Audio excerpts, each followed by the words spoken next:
Wall Street.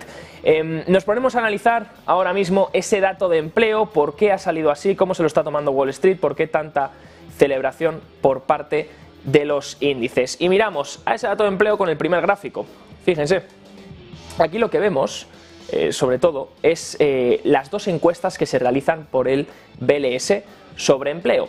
Hoy hemos conocido que las nóminas no agrícolas incrementaban en 339.000 en el último mes, un dato muy superior a lo que se esperaba y un dato también superior al de la al del mes pasado, disculpen. 165.000 eran las nóminas que se esperaban, revisadas las del mes pasado serían 253.000 y las actuales que se han dado son de 283.000, así que un dato muy por encima de lo que se esperaba. Y aquí tenemos sobre todo las dos encuestas que realiza el BLS. Recuerden que hay dos encuestas de empleo, está la encuesta Establishment y la encuesta Household. Fíjense que la encuesta Establishment, que sería la línea verde, de hecho siempre ha creado empleo en los últimos 2 años. Nunca ha habido pérdida de empleo, pérdida de nóminas, disculpen, destrucción de nóminas en uno de los meses, al revés, siempre está en positivo la columna verde. Y la Establishment lo que hace es que mide la creación de empleo preguntando a las empresas. Entonces va a las empresas y les pregunta cuánta gente trabaja aquí, y ahí es donde los empresarios responden y de ahí se hacen los números de las nóminas no agrícolas que se han creado también en ese mes. Ahora bien, la otra encuesta, la encuesta Household, que es la que vemos en color azul, lo que hace es preguntar a las familias. Aquí, como pueden ver, se empieza a crear una diferenciación importante, y es si una persona tiene 1, 2 o más trabajos, siempre que le pregunten en la encuesta Household, en la encuesta azul, va a responder que sí, que él trabaja y se le va a contar, o que sigue en nómina y se le va a contar como esas nóminas no agrícolas. Mientras que si una persona trabaja en varios sitios, eso no lo va a reflejar la encuesta Household. La encuesta Household va a reflejar si tiene trabajo o no tiene trabajo. Y la encuesta Establishment, en cambio, si se han creado nóminas en diferentes puestos de trabajo, aunque sean por la misma persona, los va a contar 2 veces, porque va a contar las nóminas no creadas en los diferentes sitios de trabajo, en las diferentes empresas. Si una persona ha buscado un trabajo parcial en un sitio y ha conseguido también una nómina parcial en otro sitio, la Establishment le estaría contando doble. Y si consigue una tercera nómina, le estaría contando triple en la encuesta. De ahí que estemos empezando a ver una divergencia, y hoy se comentaba, y es una divergencia curiosa, que hay que analizar, por supuesto, donde la Establishment anuncia una creación de nóminas no agrícolas de 339.000, mientras la Household anuncia una destrucción de nóminas en el entorno de 310.000 nóminas. De aquí que se explique también que veamos un incremento en la tasa de paro, que ha ido del 3,4 al 3,7, porque se mide con la encuesta Household. De ahí que ese refleje el paro también esa caída en la encuesta Household, y no la subida de nóminas no agrícolas totales que hemos visto en el día de hoy. Así que empieza otra vez la divergencia entre esas dos encuestas y será importante vigilarla a partir de aquí. Recuerden que es una divergencia que también se dio a finales del año 2022, ahí se pueden fijar como de vez en cuando la columna verde está positiva y la columna azul está en negativo, y que luego esa divergencia se corrigió con un ajuste estacional. Veremos cómo lo corrige el BLS, el gobierno de Biden, esta vez esta diferenciación que está empezando a ver. También esta diferenciación se aplica si miramos el segundo gráfico. Les decía, si las personas buscan más trabajo, la Establishment les va a contar varias veces, si se crean nóminas en diferentes puestos de trabajo. Fíjense de hecho cómo cuadra esta escena. Fíjense las dos líneas, la línea azul y la línea roja. La línea azul lo que estaría mostrando son los empleos de full time, empleos que se están creando, empleos que son de gran calidad, ¿no? De jornada completa, y lo otro estaría mostrando los empleos de jornada, de media jornada, ¿no? Empleos donde puedes tener varios empleos al mismo tiempo.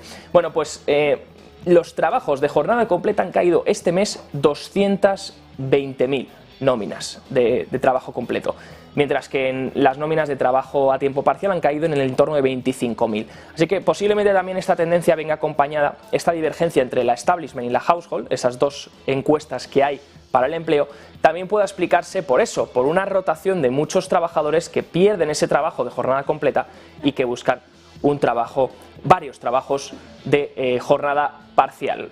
Por supuesto, también esto se iría viendo en empleos más relacionados con los servicios, como por ejemplo hemos visto en las nóminas ADP. Por supuesto, solo es una teoría, pero podría ser una de las razones que expliquen esta divergencia entre los dos datos. Si miramos el tercer gráfico, tasa de participación, porque les decía, la tasa de desempleo sube del 3,4 al 3,7, pero la tasa de participación se ha mantenido estable. Entonces, de ahí que pueda venir de esta diferencia entre las dos encuestas que hemos explicado. Por otro lado, también del dato de empleo, los beneficios por hora medios en los Estados Unidos en términos intraanuales, ¿cómo crecen? 4,3% de crecimiento, mes pasado era 4,4%, así que mejor desde la perspectiva de cara a que no sea inflacionario. Obviamente, si la presión salarial continúa, si la presión en el mercado laboral continúa, potencialmente esto va a desencadenar en que los trabajadores exijan salarios más altos y potencial inflación en los futuros meses. Ahora bien, por ahora no estamos viendo eso y por eso el mercado sigue apostando por una posible pausa, porque el crecimiento de los beneficios por hora sigue disminuyendo. Fíjense que estaba en el entorno, en inicios de 2022 estaban en el entorno del 6%, ahora están en el entorno del 4,3%, de hecho mejorando con respecto al mes pasado, que estaba en el 4,4%. Se esperaba que se mantuviese ahí y ha mejorado hasta el 4,3%. Ante todo esto y estos datos de empleo, ¿qué es lo que está esperando ahora mismo el mercado de la Reserva Federal? Bueno, pues miremos el siguiente gráfico. El siguiente gráfico lo que nos muestra es lo que esperan los traders, los swaps de la Reserva Federal de cara a la reunión de junio. 14 de junio será la próxima reunión de la Fed. Un 71,3%, a pesar del dato de empleo de hoy, espera pausa. Espera que se mantengan en el entorno del 5,25, mientras que un 28,7%, casi un 30%, está esperando una subida de 25 puntos básicos. ¿Por qué sobre todo la mayoría espera una pausa a pesar de un dato de empleo donde tenemos muchas nóminas, pero la tasa de desempleo incrementa hasta el 3,7% y la encuesta Household tiene una pérdida de más de 300.000 nóminas? Ojo con eso, por eso a lo mejor pueden estar esperando la pausa. También porque ayer Harker confirmó lo que todo el mundo quería escuchar, y es que después de unos cuantos días donde decía que a lo mejor había que saltarse la subida en junio y seguir en julio, ayer Harker ya confirmó: lo mejor para la Reserva Federal sería por lo menos saltarse junio, no subir tipos de interés en junio, y el mercado así lo celebró, descontando que posiblemente ya había llegado la pausa. Todo eso junto con el techo de deuda, pues posiblemente el mercado se esté moviendo en ese entorno. También por el lado de China. Miremos ahora China, pero antes de recalcar con el tema de la Fed, un punto importante. Aparte de que venga la pausa, que eso ya podría estar descontado por el mercado, a partir de aquí empieza una lucha entre mercado y Reserva Federal. Por un lado, el mercado está descontando que no solo viene la pausa, sino que también los tipos bajarán en la segunda mitad de año. Mientras que la Fed ha recalcado varias veces que quiere pausar, que posiblemente pause, no lo sabemos, veremos en junio quién acierta, si el 71% o el 28%, y también cómo se mueve, porque queda todavía tiempo hasta el 14 de junio. Pero independientemente de eso, la Fed ha recalcado que si pausa, se va a mantener ahí. Que si pausa es para mantenerse en el entorno del 5,25%, no para empezar a bajar. Entonces, a partir de aquí habría una divergencia entre lo que cree el mercado que va a pasar y lo que dice la Fed que va a pasar. Si el mercado acierta y la Fed acaba bajando tipos, el mercado lo está descontando correctamente. Si realmente luego la Fed no baja tipos, el mercado tendrá que hacer ese ajuste donde se ha equivocado descontando una bajada que realmente no ha llegado nunca. De ahí también que el mercado esté como catalizador, haya utilizado esta potencial bajada de tipos de la Reserva Federal, que todavía, les recalco, no está confirmada. Si miramos por otro lado hacia China, también tenemos otro gráfico, porque ya sabemos que el tema inmobiliario chino ha ido de mal en peor, y por supuesto con toda la reapertura los inversores esperaban que la economía china empezase a acelerar rápidamente. Lo que pasa que no está siendo tan rápido como los inversores esperaban, está siendo más lenta esa recuperación económica. Por ejemplo, los PMIs, algunos se mantienen todavía en zona de contracción, indicadores económicos todavía no muestran el repunte que estaban esperando los inversores.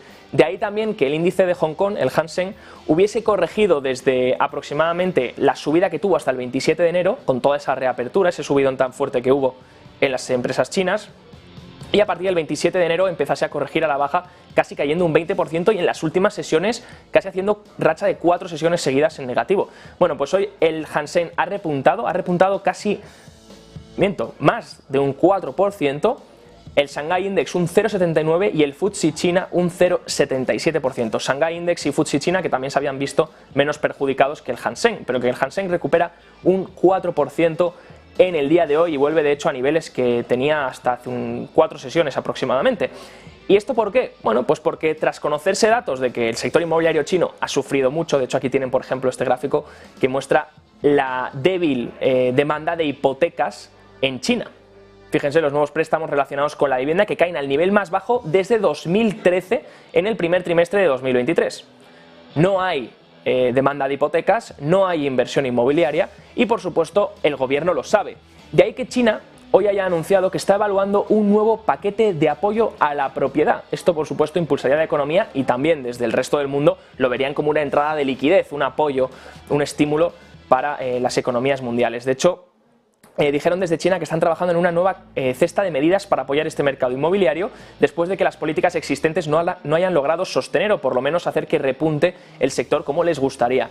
Los reguladores estarían considerando reducir el pago inicial en algunos vecindarios, reducir las comisiones de los agentes sobre las transacciones y relajar las restricciones para las compras residenciales bajo la guía del Consejo del Estado. El gobierno también podría refinar y extender algunas políticas, como por ejemplo el paquete de 16 puntos que lanzaron ya el año pasado. Los planes, por supuesto, aún no se han finalizado y pueden estar sujetos a cambios. Así lo ha informado el ministro de Vivienda china, que no ha querido responder a inquietudes y a preguntas. Las noticias sobre las posibles medidas impulsan también esas esperanzas sobre la ciudad de Beijing, sobre esas esperanzas de que se empiece a implementar esas políticas de estímulo que revitalicen una recuperación económica más fuerte de lo que está teniendo ahora mismo China y que por tanto los inversores no sean tan escépticos, empiecen poco a poco a ver esos datos y empiecen a volcarse a China. Así que de ahí el repunte del Hang Seng por encima del 4% en el día de hoy.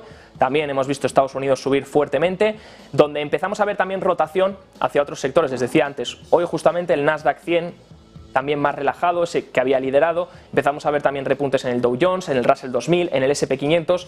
Puede estar procediéndose a esa rotación, empezar a buscar también otras acciones que deban empezar a acompañar este mercado alcista, porque de hecho lo tienen que confirmar, porque si resulta que aquí solo van a empujar las grandes y las grandes son las que van a mover el índice, tarde o temprano esto acabará mal. Al revés, si queremos que este rally continúe y perdure, tienen que empezar a responder las pequeñas y medianas empresas y a hacerlo mejor de lo que lo están haciendo.